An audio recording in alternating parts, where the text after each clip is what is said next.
Good morning, I'm Kevin Price. Glad to be with you. Going to be talking to you about you and your business. I tell you, it's your business to be concerned about gun laws out there and be grateful for the fact that you live in a state like Texas that has at least a more healthy respect when it comes to guns than a lot of other states.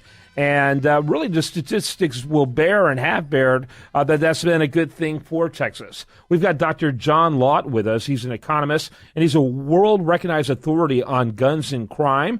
And, John, you've been on the show before. I'm delighted to have you back on again. Welcome.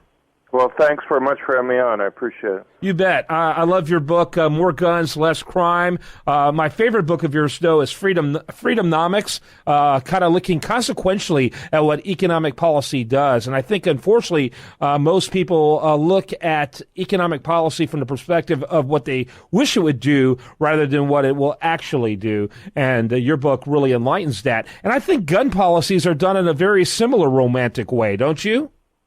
No, I think that's an excellent point. You know, I guess economists are kind of trained to go and look for unintended consequences for different types of laws, whether it's economic policy or whether it's gun control. And, you know, you think about something like price controls.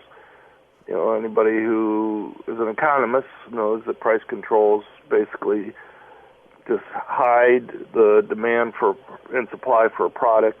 They create shortages that are there that people compete in other ways for the product, makes people worse off. And I think, you know, with regard to guns, you have similar types of issues in the sense that you see something bad that happens, you know, and people say, well, if I merely get rid of guns, then the bad things won't happen. Instead, they lose the self-defense cases that maybe weren't getting a lot of publicity, and you know they see things like increased crime. Yeah, absolutely. And it's again, I use the word romantic because it is like that. There's literally millions of guns in the United States of America. And so how in the world being disarmed is going to protect you from someone who's adamant about being armed? You know, and that's not even getting into the larger implications of how do you maintain a free society unless it's an armed society, because ultimately an armed society is the final check and balance against a tyrannical government, isn't it? Right. Well, look, even if somehow you could click your fingers and cause all guns in the United States to disappear tomorrow, you know, what most people don't appreciate is how much of gun violence is gang-related, drug gang-related. You know, just as we've tried to stop these drug gangs from bringing in illegal drugs, it'd be just as difficult to stop them from bringing in guns. You know, how quickly do you, if we could click our fingers and cause all illegal drugs to also disappear, how many hours do you think it'd be before they start coming in? Mm-hmm. And this is very valuable property. It's not like the drug gangs can go and call up the police and ask them to get their drugs back if another gang steals them. They have to set up their own militaries, essentially, to go and protect this valuable property, and they'd be bringing in the guns to protect those drugs at the same time they brought in the drugs. Yeah, no question about it. And, you know, and it's interesting because we talk about the most tragic scenarios like movie theaters and schools, but it's interesting that the biggest slaughter of students at school actually happened in the early 20th century in a city in Michigan, and it was done through explosives. You know, and so people don't understand that even criminals have entrepreneurial minds. And so if you take away one way for them to be able to fulfill whatever evil they want to do, they're and I hate to use the word entrepreneurial, but you can see where it's apropos. They're going to entrepreneurially develop another way to implement their evil, correct?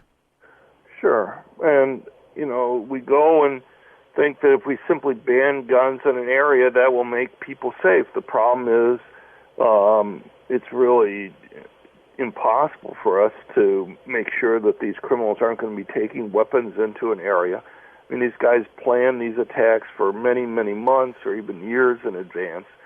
And what you end up doing then is have the law-abiding good citizens obey the rules, not the criminals, and unintentionally, I'm sure, but rather than making the places safe for the victims, you unintentionally make it safe for the criminal who's doing the killing because they know they don't have anything to worry about. It's kind of like if God forbid, you or your family was being seriously stalked, would you feel safer putting a sign in front of your home that said this home is a gun-free zone? Would that make it so that the criminal would say, well, I'm not allowed to go and take my gun in there, so I can't attack? Instead, my guess is people wouldn't put a sign like that in front of their home. I don't know how many gun control advocates I've debated over the decades, but I've never run into one who I've debated who's said that they were seriously willing to put up a sign like that in front of their home. They knew it wasn't a credible answer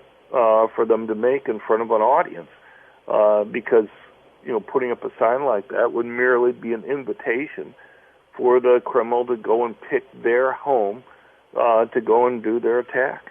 Yeah, there's no question about it. No question about it. And actually, the proof is in the pudding, correct? Houston and Chicago are almost the exact same size in terms of number of people.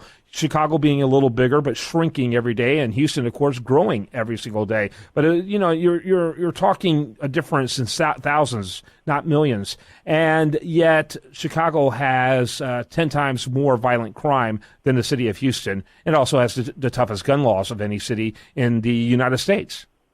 Right. I guess I don't like cross-sectional comparisons because there's so many things that tend to vary across places. I think it's much better to kind of look at changes before and after. They have different types of laws change. So, for example, we saw a huge increase in murders and other violent crimes in Chicago after their gun ban was put into place in the early 1980s. Mm-hmm. In fact, every place in the world that you've seen guns banned, not just in Washington, D.C. or Chicago, you've seen huge increases in murder rates. Often people will make a comparison cross-sectionally between the United States and the United Kingdom. And they'll say, look, the United Kingdom has relatively few guns, has a relatively low murder rate, so it must be the low gun ownership that causes it. And what I would point out was that before they had their gun control rules, the UK had even lower murder rates. There was something different there that caused them to have relatively low murder rates to begin with. But when you pass these bans on handguns or the earlier regulations that they had, after each of those types of major regulations that they had put in place, you saw significant increases in murder rates and violent crime rates in the country. We're going to have to take a break. We're going to talk about the situation here in Texas. Big news happening thanks to this legislative session. Talking to Dr. John Lott, and he is one of the leading authorities on gun control in the country. He's with Crime Prevention Research Center, and the website is crimepreventionresearchcenter.org. More for you after this on The Price of Business.